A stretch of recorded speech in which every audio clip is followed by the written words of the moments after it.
Your Honor, I raise to highlight my submission for the second accused person.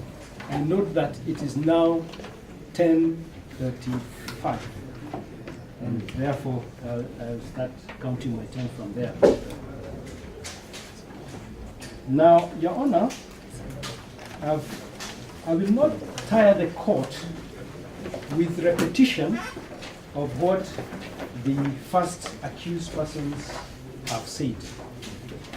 I will simply go into the gaps that particularly concern the second accused persons. In a nutshell, the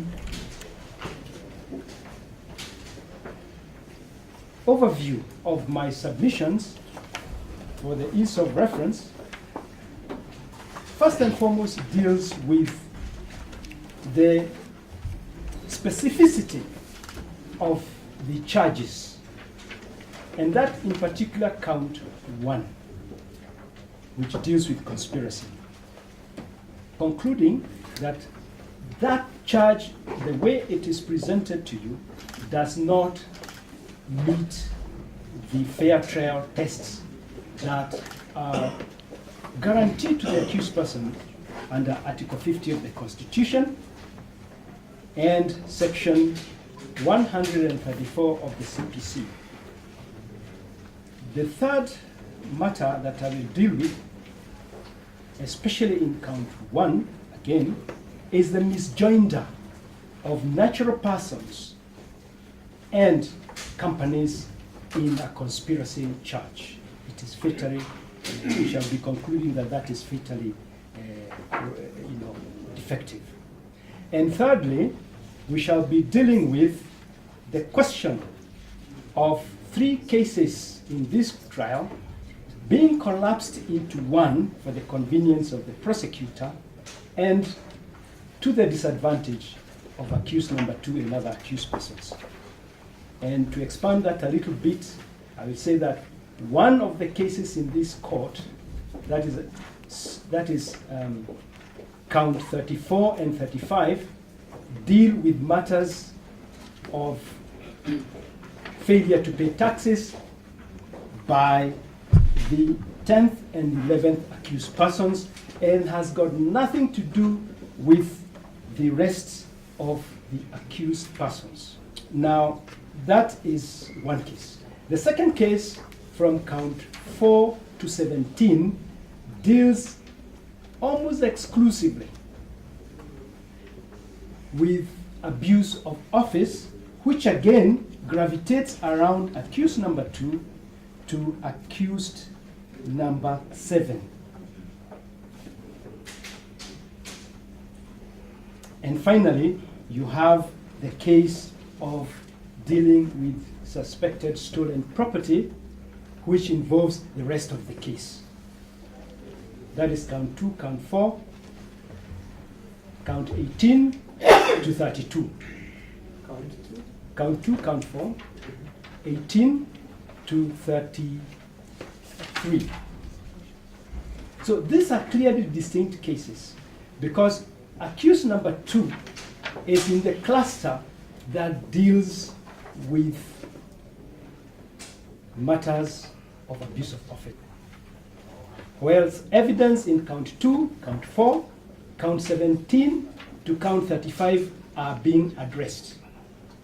It is clearly against the constitutional order that guarantees her a speedy conclusion to her trial.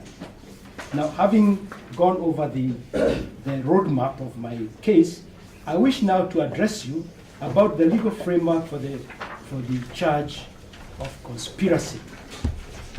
Now, to my mind, we are dealing with 3 laws. The first law is Section 74A of the Anti-Corruption and Economic Crimes Act, which I'll call from here on the Corruption Act. Section 47A is very, very emphatic that it deals with persons. It says, the law is emphatic, it says attempts and conspiracies.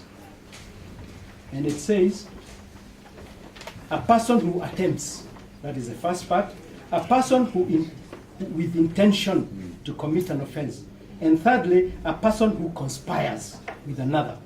Now, does accused number 10 and 11 fit that bill? Suppose my accused is found guilty or is charged with conspiring with accused number 10 and number 11. Will she be guilty of conspiracy? The answer is no. And why is that so? Because you did not even demand bail from accused number 10 and 11 because they're not persons.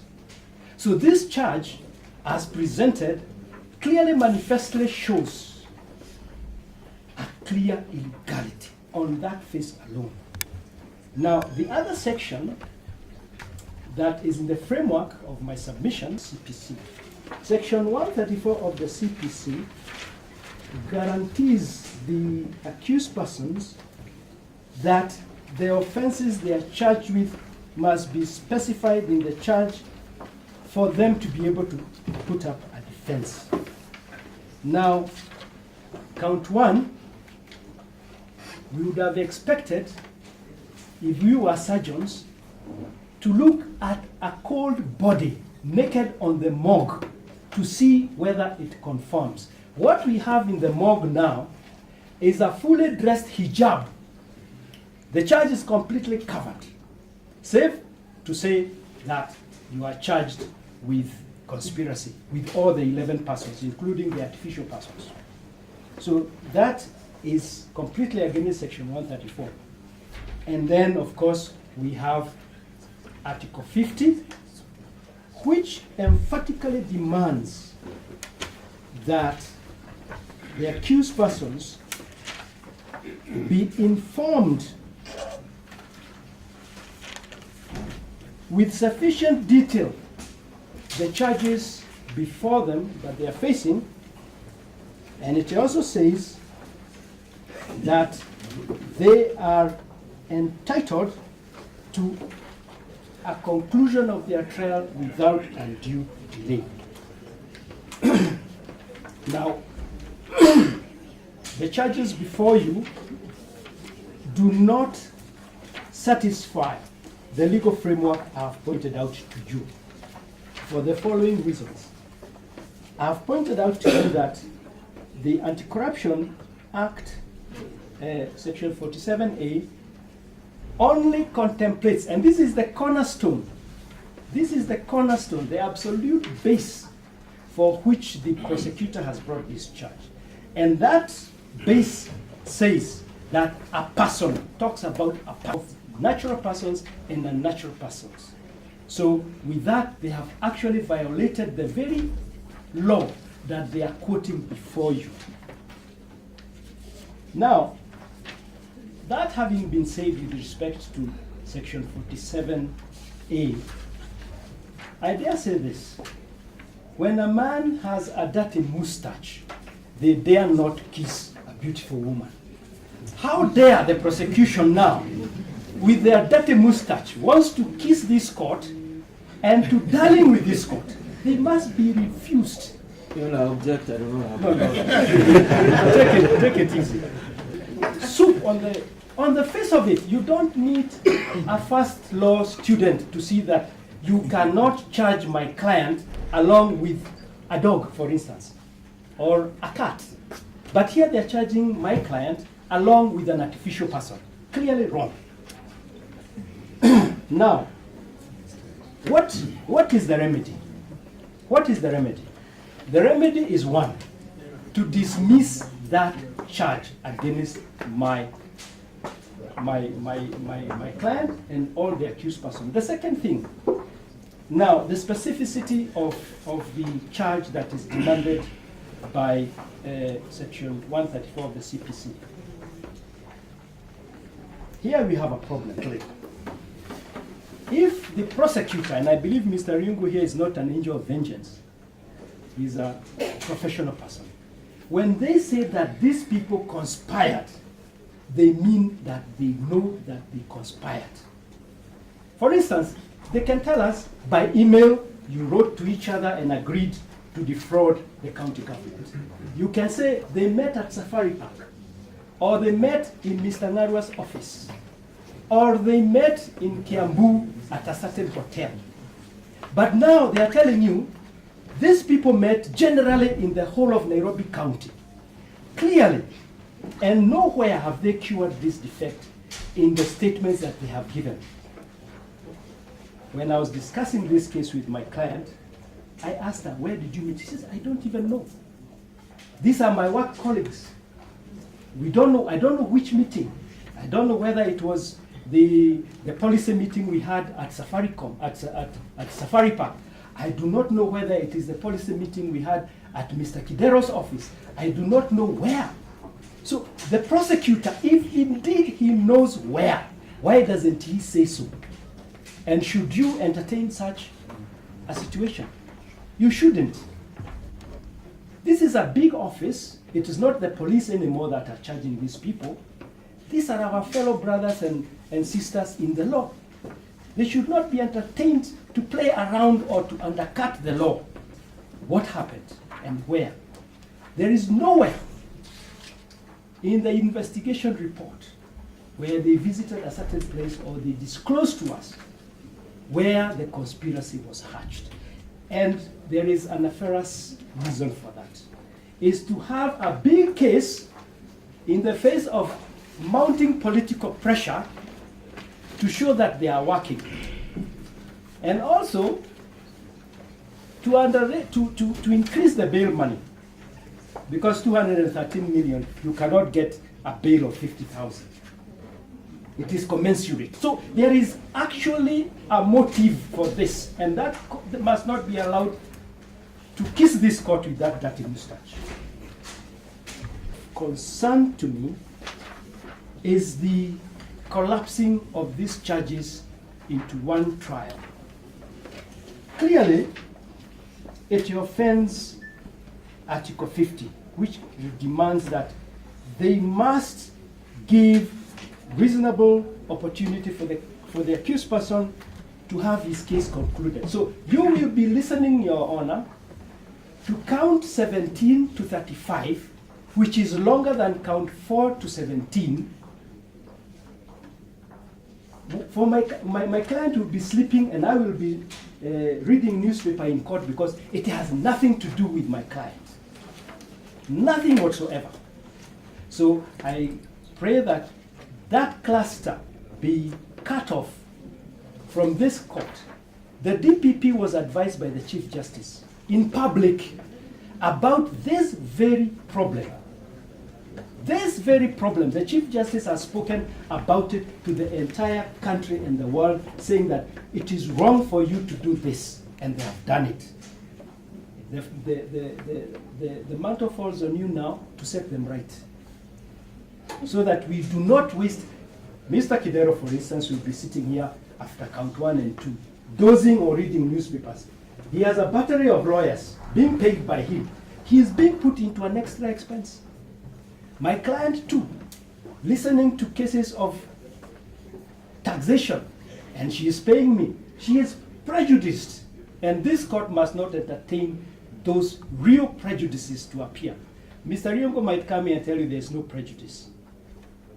But my client is paying for my hours here. I'm not a fixed salaried man. I'm paid by my clients as they come. And this is prejudicial to them. Defect in this matter.